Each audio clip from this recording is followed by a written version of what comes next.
What's up guys, welcome back to another video, and in this video I will show you how you can move funds between your invest and crypto account on the Trading 212 app. So let's get started.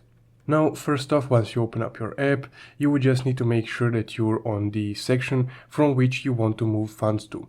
So if I'm on my invest section, then I can move funds to my crypto section. So let's go ahead and do that. Now, once you're here on your homepage, just go ahead and head to the three lines right here in the bottom right.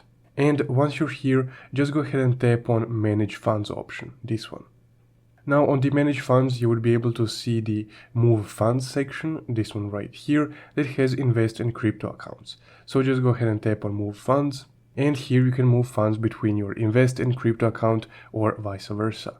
So let's say that I want to move $1 or €1 to my crypto account. I will just input €1 and tap on confirm. And there we go.